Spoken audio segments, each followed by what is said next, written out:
చంద్రబాబు గారు చెప్పే 95 నాటి సీఎం అంటున్నారు చూడండి. 95 నుంచి 2004 దాకా ఉన్న సీఎంగా చంద్రబాబు నాయుడు గారు సొంత పార్టీ వాడి మీద చిన్న ఆరోపణ వచ్చినా వదిలిపెట్టలేదు.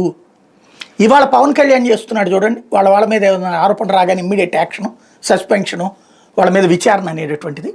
అది ఆనాడు చంద్రబాబు నైజం. చంద్రబాబు పైకి వచ్చింది, ఎదిగింది 2014లో అధికారంలోకి రావాలని మాలాంటి వాళ్ళని కోరుకున్నది. అందుకే ఏంటి అంటే దారి తప్పే అడ్మినిస్ట్రేషన్, చట్టాన్ని దుర్వినియోగం చేసే వ్యవస్థలు, రాజకీయ పార్టీలకి తాబేదారులుగా వ్యవహరించేటటువంటి వ్యవస్థల్ని ఒక గాడిని పెట్టాడు ఆయన. ఆ రోజున 2014లో వదిలేశారు, ఇప్పుడు విచ్చలవిడిగా వదిలేస్తున్నారు, ప్లస్ అతి చేపిస్తున్నారు. దీని పర్యవసానం ఏంటంటే కర్ర పట్టుకున్నోడు కర్రతోనే చస్తాడు, కత్తి పట్టుకున్నోడు కత్తితోనే చస్తాడు. ఒకసారి రౌడీజం చేశాక, నువ్వు కొట్టాక, సినిమాలు కూడా వచ్చినాయి కదా అట్లాంటివి, నువ్వు కొట్టిన తర్వాత నిన్ను కొట్టకుండా ఉంటారా?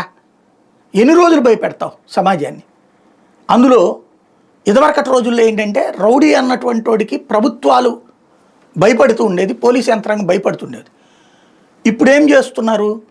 ప్రభుత్వం మారినప్పుడు అప్పటిదాకా భయపెట్టిన రౌడీ వాడు భయపడాల్సి వస్తుంది. ప్రభుత్వం మనదున్నప్పుడు రౌడీజం చేస్తున్నాడు. అది రేపు పొద్దున్న నీకైనా తగులుతుంది కదా. అంటే వీళ్ళ ప్రాణాలకు సెక్యూరిటీ ఉంటుందా? ఇవాళ దాడి చేసినోడు రేపు దాడి చేయించి